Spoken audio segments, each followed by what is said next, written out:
Phillip Davis, Ancestry Lands, ancestrylands.com. Good morning. Beautiful, bright, sunny day. Folks, we're going to talk about leverage. Again, I'm going to give you advice, information, counsel, wisdom, life tools from a guy who's living it, not a guy who's just talking about it. Every day on these drives, you see me in the process of beginning my journey to conquer for the day, to continuously add value, to move my movement beyond where the point where it was in yesterday's video. The goal is to continue to build, to gain the word of the day, leverage. The word of the day is leverage because it's something that most people do not understand, how leverage is gained through value. First, you have to create value in order to leverage it. There is no such thing as just leverage alone. I'll give you a classic example of this. Pretty people or people who have good looks can leverage their good looks in relationships. And the value is based upon their beauty. This is why women who are, prettier have different dating experiences than people who are not prettier. This is why guys who are handsome or beautiful will probably get approached more by women than the men who are not as attractive. They have the leverage to not need to go up and approach a lot of times, or they may not have to kick a lot of res or a lot of game for those older generation, or they won't have to do a whole lot of interacting because the woman has already consented to them via the attraction matrix. They're already attracted to her. Even when you date, a good-looking or attractive woman will get approached at a bar and be asked these words, "Can I buy you a drink?" They'll get multiple drink offers, and a man will not feel like he's been taken advantage of because, again, what he was able to do was leverage her time. For him, winning might just be the conversation. So once you move past the looks component, just as I gave you a good example of how leverage is built through value. Now, again, some people are attractive at a very young age. Some people have to maintain attractive. Some people have to work out and become attractive. Some people have to lift weights to become attractive. In my youth, for any of those who do actually know me as a real person, knew at one point I started working out before I went to high school, my freshman year. In high school, my freshman year. And in the beginnings of my sophomore year, I came back about 20 pounds full of muscle, and things started changing. I was once not bullied, but picked on. The older guys, they kind of push you around and stuff like that. I was a young cat. And after that stopped. Those muscles became a threat to people who would be, who enjoyed in picking on someone skinny and that they could dominate over. These were upperclassmen. These were not people in my grade. I'd fight you if that was the case. And I wasn't no pushover neither. I mean, I did try to fight back, and it wasn't something that was malicious, but it was like, people who are older than you, like an older brother, that's what it was like. But it's sometimes other people who I did not have the relationship with joined in, and they were allowed to be shielded by the person that I had respect for or had some of that relationship with. And, sometimes it took it too far, but still what I did was I went to get the equalizer, and it wasn't a weapon. The weapon was me arming my body with the strength. I didn't have muscles just to have muscles. I had muscles that were strong enough to deal with them if I decided that I wasn't going to take it anymore. So when I got the muscles, they weren't for show. They were they were going to make an example. When I say that, I'm getting you to understand the basic forms of physical leverage. So you can understand that there are more forms of leverage that you need to obtain once you get past your adolescent years. I'm speaking to some of my 20-year-olds here now. I'm speaking to young men that are outside in the world where we're no longer involved in the high school and college or super high school, which is college politics. Damn, man, this guy is just, look at this. This dude is just spewing. Good God almighty. All this exhaust, man. Where is the EPA on this one? It's a truck here, man. Burning oil. These cars won't speed up. We all gotta die because this guy can't change his filters or whatever's going on. Good God Almighty. There are other economic forms of leverage that you need to obtain. There's leverage that you need to obtain in your relationships. But again, as a young man, because I'm speaking to the young men out there, you must first achieve the point of creating your value. You can't leverage anything in this world, and yet this is more to young men. You spend your time trying to chase a girl, you get out into the world in college, and the first thing you do is you want to start getting in relationships where you really are not relationship ready economically. You have no economic leverage. And this is one of the things that men do when they get destroyed and divorce very early or become a baby daddy. This is the pivotal mistake young men make in there. Now, you'll ask me, well, Phil, what'd you do? Well, my oldest child is 10 and I'm 43. So I got this, and I'm going to give you where I got this game from.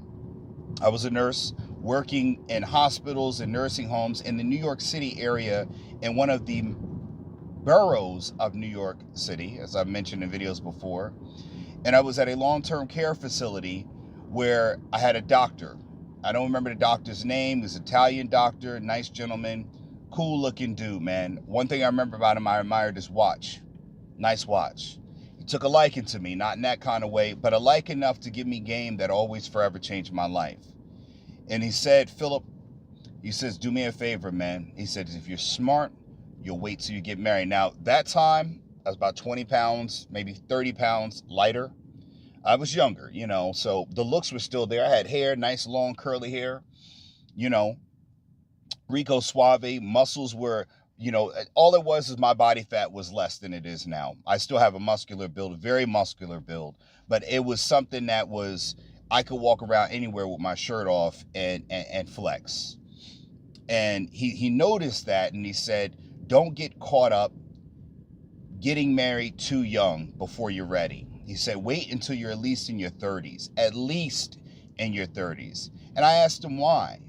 He says, well, one, you got to get your money right, man. He's like, you got to be economically ready for a relationship, because if you are engaging in a relationship, you are saying that if the worst comes to worst, which is, in a relationship, when I say worse, I mean that if you're not ready to have a family, the worst thing that can happen is you have a family, which means you need the means to support a family. And at 22, 23, 24, it sat with me in a way where I understood the basis of it, but I didn't understand it all the way and all the meaning. So I'm going to give that to you now, because he said that and walked away. And that's how I've learned Italian men communicate to the Negro. If they're going to give you some game, they're going to give you it very short, and they're going to let you figure it out. And I don't even think that, I think that was just the way that generation communicated. They gave you the game like kind of in the street way and a little bit, or, a mob way. It's all coated and layered like an onion, and you got to unravel it. So later on now, I'm just going to give you the chopped onion version of what he was saying. And simply meaning that you're in your 20s, you just got out, you just got your degree, you haven't even started working yet, you just got the job, and already you're spending ahead of your first paycheck. I see a lot of nurses make the same mistake, especially nursing's mostly with women, predominantly women. It's like 98% women, so that's the majority of the population that is the that I'm going to go off of. And the first thing they do as soon as they pass their nursing boards and they get their first job, before they get the first paycheck, they usually buy a car. The first thing they buy is the one thing that depreciates in value the moment they drive it off the lot. And it's a reward to themselves for all their hard work is to buy a depreciating asset. That's not even an asset. One transmission issue or something like that, that car is no longer worth the value, and you've got to go through the hassle. And I mean, again, we're going to go into the assumption that not all cars are bought brand new. So yes, there is some basic warranty that you got to cover. But again, with us in our leadership mindset, we're talking about buying things of value that can increase value, that can give you leverage. And again, that's not what she's bringing to the table when she's engaging with you. She's not bringing her Mercedes-Benz to offer it up as tribute for you all to get together in a relationship and say, hey, this is what I'm bringing to the table. Again, now women say they are the damn table. Their value lies in their accessibility to the relationship market. And when I say relationship, I'm talking about sexual relationship. They're either going to open or close. They're going to say yes or they're going to say no, and there's nothing else you can do about it if they don't want to. If they say no, if they're not with it, you can't do anything about it. No more than traditionally now, men are still in this society asking women to marry them.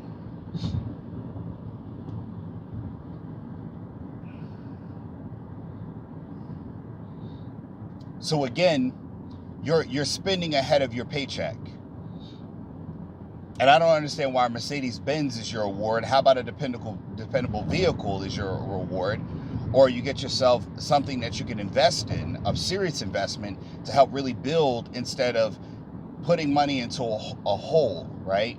Pouring water into a pot, an endless hole, something that you can't fill up. So young man, what we do is you getting your first apartment and being able to live on your own, that is something like, to say, oh, you waste your money on rent. When young men get into their apartment, what they're doing is learning to establish their independence. That is a form of maturing and going out into the wild, just like any other animal does, that learns how to survive on their own. That is not something that is looked at, to me, at least in my aspect, of that is your leverage, your independence from your parents, being able to run a household and understanding how to manage and survey the land that you operate on. And I use land in more of a metaphorical terms, the area, your responsibilities, you start to understand that at a macro level. You start to understand your responsibilities. You start to understand the consequences for lack of responsibilities. And you gain that intimate knowledge because you are not getting covered by someone else. Now, there are times where you have emergencies that you do rely on your family, and your family should be there for you. And those are extenuating circumstances where they're out of your control. You get hit by a car, you get injured, you tear your Achilles. Those are things that are unnatural that happen. They're not everyday occurrences like, I didn't smoke weed all day and I didn't go to work and now I'm fired. That's an eventuality. We're talking about things that are outside the scope. You can't control when your muscle's going to tear. When you decide to tear an Achilles, it's not like you went around saying, let me look for ways to snap my Achilles or break my arm, unless you're a person that professionalizes in jumping out of windows or doing something dangerous. But my point is that you're spending your 20s trying to build, one, your independence, and secondly, your understanding of what it is to become independent and start to govern yourself, your habits, and form yourself into a functioning adult. That understanding is the same as every other male species that goes out and has to find their place in the wild. Thank you, sir. You got a big old truck over here in the left lane. What is with that? What is with trucks on the highway being in the left lane when there's clear room for them to get over and they have their own lane? They still will stay in the left lane. I think that should be an automatic ticket. Yet I see cops sitting by, watching them go by and not doing anything. I mean, they must have met their quota for the month. I'm going to keep y'all a little game about what I've learned, old school game about, police. At least I don't know if this is the same. But around the first and the end, the first week of the month, first 10 days and the last 10 days, you watch your speeding, watch your traffic activity, because that's where the quotas have to be made, on tickets. Cops have quotas to make, and they get real busy towards the beginning or the end of the month. Some people get it out the way, and some people wait to the last minute. So the higher incident of being ticketed for traffic violations, where cops are actively looking, will always be towards the first 7 to 10 days of the month and the last 7 to 10 days of the month. So you got about 2 weeks of hardcore, traffic stuff that they'll give you tickets for if they choose. But my point in going back to this is that you're in your 20s and you're wasting your time on relationships. When I say relationships, spending money to get access to something that you've got to spend more than what you earn. You're going out on dates, you're paying for food, for women's time, for their attention, and it has a zero-sum value. There's no ROI for you.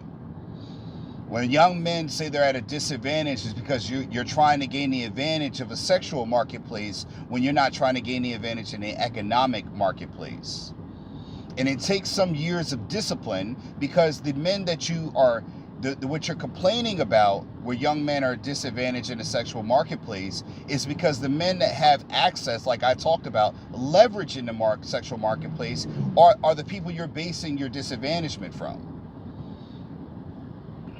And those men they've always had that advantage. You're not going to escape that. So the problem is, what you're not doing, you're not leveraging your economic potential advantage that you could gain, because you're trying to compete where you're not strong at. You're not utilizing your strengths, you're utilizing your weaknesses.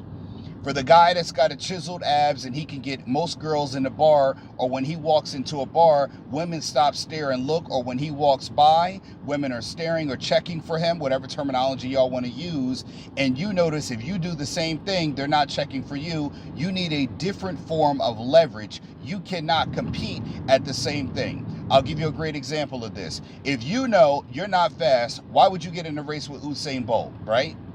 That's not the heat you want to be in.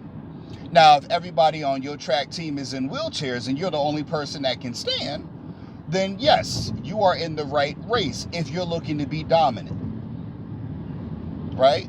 They have that saying, that's an old adage.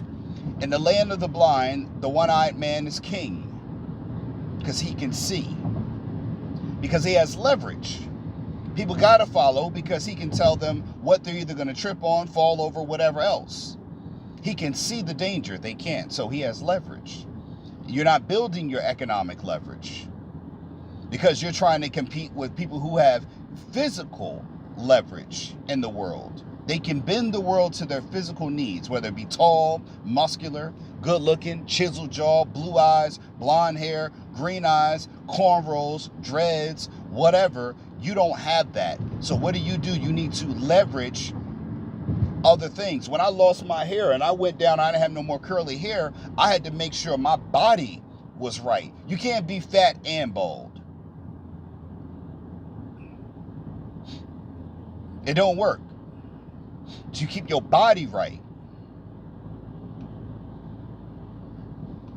And as I aged more, my income needed to increase again to make sure that, again, like in my other videos, what I could offer was stability and security. That's my leverage as you get older.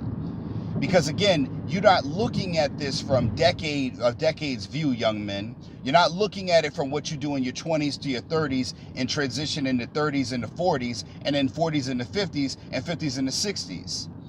Because again, you're talking and dealing with women and you're not thinking ahead. She can't trust your leadership because you're not leading. What you're doing is pleading for her to follow you, pleading for her to listen to you, pleading for her. You're not creating leverage. And leverage is not having power over someone. Leverage is having the ability to guide a person towards a better outcome. You have better looks, and people are attracted to those looks. You know why? Because they want to be with a good-looking person. They want to be in the most attractive situation they can be in. They want to be with a person that makes them feel good or makes them their desires more heightened.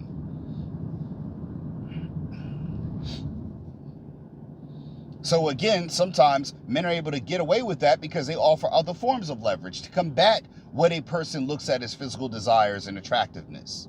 You got to have something else other than that.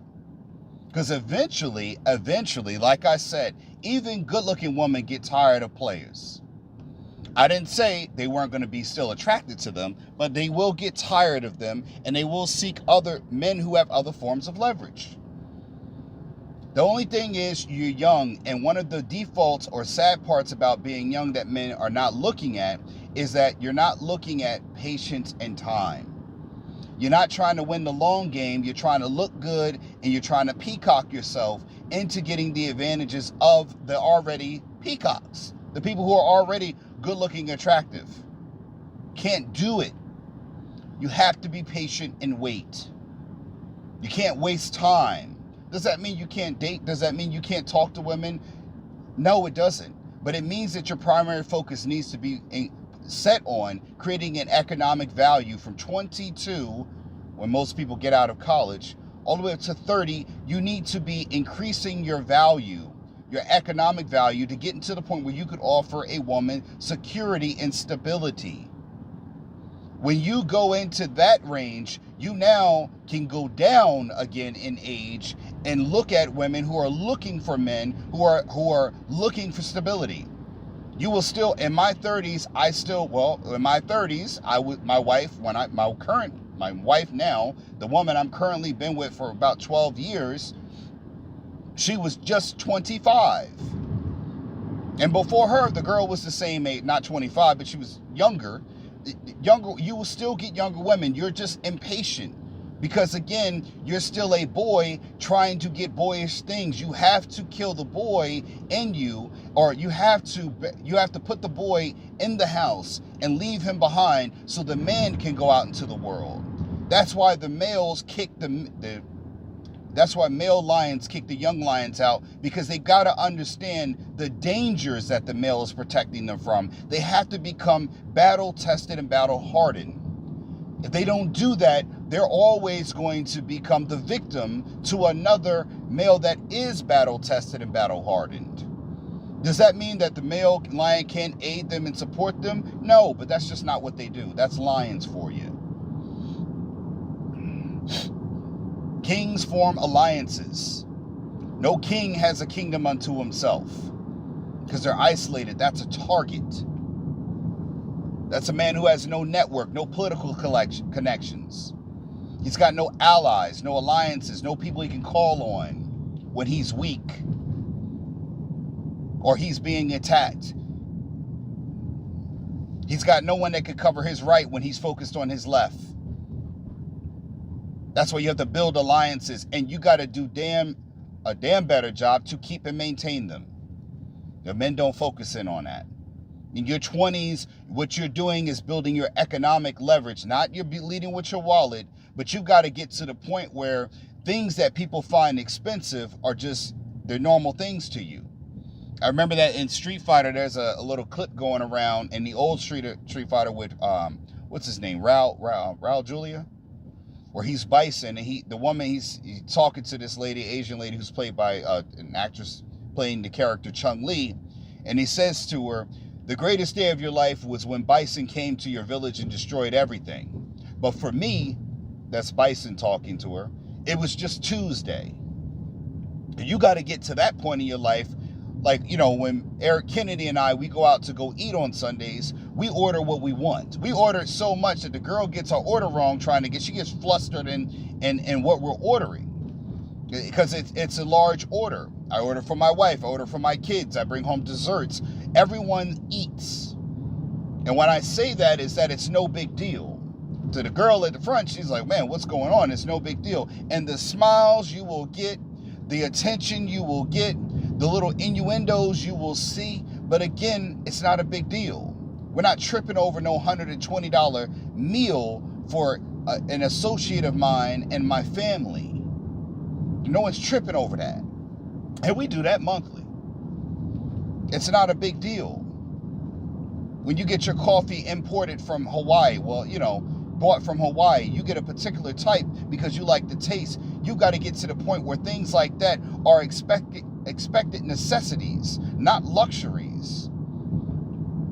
You got to get your wife to the point. You got to offer your wife luxuries that are just everyday occurrences at that point. And that is your leverage. I remember my grandmother, I think it was a couple years ago, she asked me, she said, well, what do you bring to the table? I said, I bring security and I offer luxuries that can become necessities, Grandma. I said, ask my wife when that last time she spent something And I said it was a problem. I said she spends within range. But at the same time, she doesn't have to go and ask me, can she spend $50? She just tells me she spent $50 so I can account for it. When the budget needs to tighten up, I say we got to limit the spending, but she has room where she does not have to sweat or come to me to ask because she feels secure when she spends. We just communicate.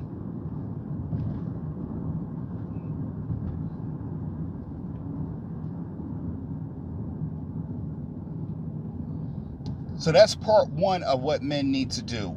You need to stop chasing after girls and putting your value in areas where you're not efficient in their strongest strengths. You need to stop leading with things that are your weaknesses and start leading where your strengths are. Find your strengths and leverage those. Build your economic leverage first, young men. And the marketplace, guess what? It doesn't matter how old you get, the marketplace will never close. But again, you only get to pick what you want when you can offer the leverage for whatever you want. They have something that they want too. And you got to make sure that you can bring that to the table. I don't think you need to say what you can bring to the table, men. I think you need to understand the foundation, the land, the ground that the table stands on, because it doesn't matter what the table is or who could bring something to the table if the ground's shaky. When you build your economic leverage, you're building solid ground. That's all I got to say for today, folks. Phillip Davis, Ancestry Lands, AncestryLands.com. I hope you've been educated, enlightened, somewhat entertained. I hope, young men, you get inspiration out of this and you get wisdom, because these are things that your father should be guiding you with in your 20s to give you the advantage that you feel disadvantaged from. There's a link down in the description section to my book, Getting Dollars from Dirt, A Beginner's Guide to Vacant Land Investing, available on Amazon. It's like $20. $20 for you to learn something. It's 55 pages, so you don't have to read a seminar or a manual or novella. Made it nice and easy readable. My children have read the book. There should be no excuse why you can't do the same. Phil Davis, Ancestry Lands. AncestryLands.com is where you go to get property. Remember, folks, you either own property or you'll be owned as property. Phil Davis, stop messing around. Get your life together. Get your leverage together. Peace, and I'm out. Are you confused with today's real estate market? With high interest rates and overpriced housing, it can be hard to find something to own at the right price. Available on Amazon, Getting Dollars from Dirt by author Phillip H. Davis is a game-changing book that invites you to embark on a thrilling exploration of this often overlooked asset class. This book is your roadmap to unlocking the secrets of vacant land investment. Inside these pages, you will uncover the transformative power of vacant land as a wealth-building tool. Discover how to spot promising properties, assess their true value, and capitalize on market trends. From understanding zoning and permits to leveraging financing strategies, you'll gain the knowledge and confidence to make savvy investment decisions. With each page you turn, you'll gain a deeper understanding of the profound impact your investments can have on the world around you. Getting Dollars from Dirt is not just a guidebook, it's a call to action. Whether you're a seasoned investor or a curious novice, this book will empower you to tap into the immense potential of vacant land and embark on a journey toward financial freedom and a brighter future.